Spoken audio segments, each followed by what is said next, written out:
datang di channel saya MP Project. Sebelum saya bahas lebih lanjut mengenai web server, saya mau memperkenalkan diri dulu. Nama saya adalah Rudit Haidar dari Rembang, Jawa Tengah. Saya adalah pemilik dari PT RDS Project Indonesia. Nah, langsung saja tanpa basa-basi, di sini saya mau membahas tentang cara instalasi web server ke dalam device Android. Jadi yang biasanya itu web server dijalankan di PC atau di komputer, tapi ini uniknya dijalankan ke dalam device Android.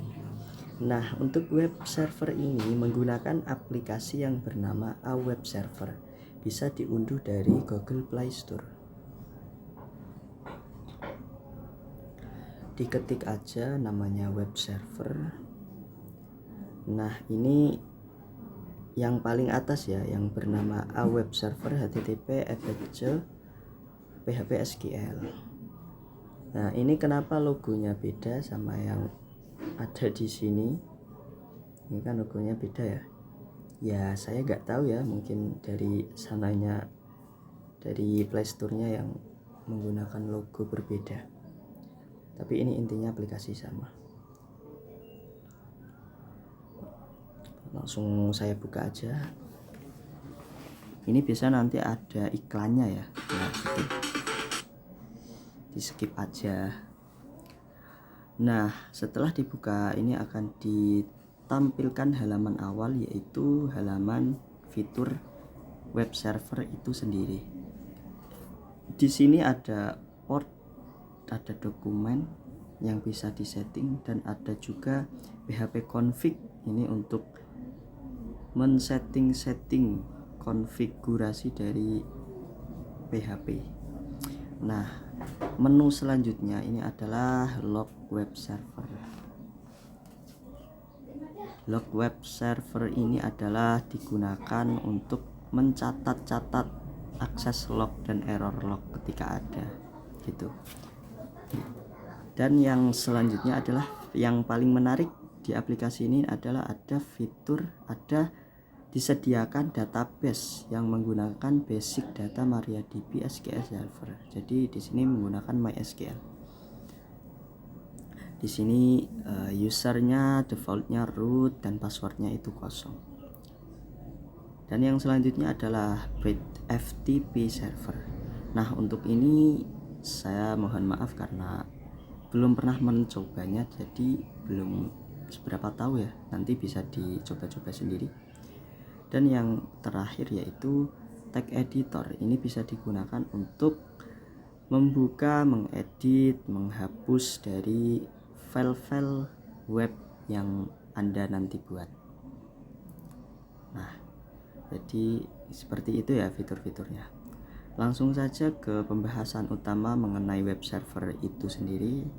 Web server ini yang nanti bisa di setup itu portnya. Di sini port bisa diubah-ubah sesuai selera ya, tapi saya rekomendasikan tetap menggunakan default aja yang 8080. Dan yang kedua ini adalah dokumen root. Dokumen root ini adalah letak penyimpanan dari web server, file-file web server, file-file yang nantinya digunakan untuk menyimpan skrip-skrip website yang Anda buat.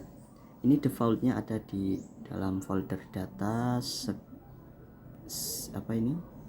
Silket, Apache ini dan lain sebagainya.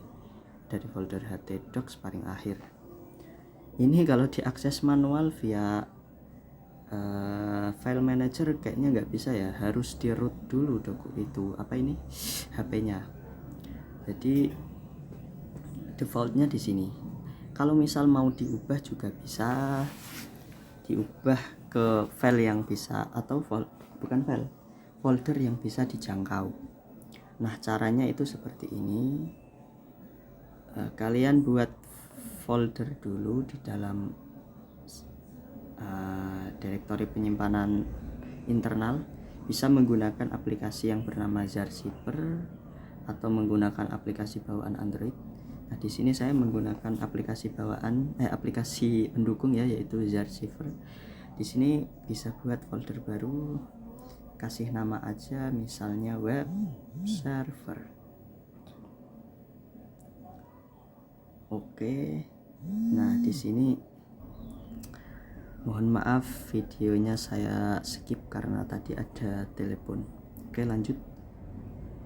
Nah, jadi setelah buat folder seperti ini, nanti bisa langsung digunakan sebagai folder utama di dalam web servernya ya.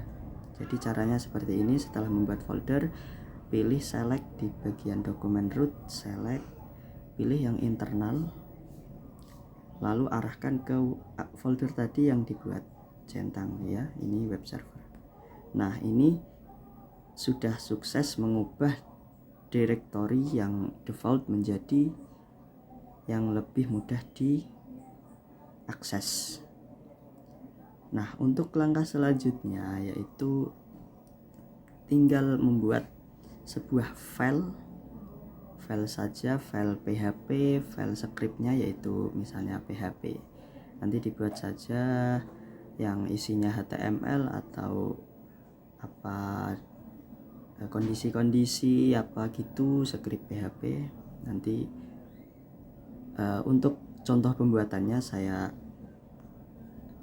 buat di video selanjutnya aja ya, biar gak kepanjangan durasinya. Oke, cukup seperti itu cara menginstal sebuah web server ke dalam device Android. Nah, terima kasih sudah menonton sampai selesai. Semoga sehat selalu dan semangat belajarnya.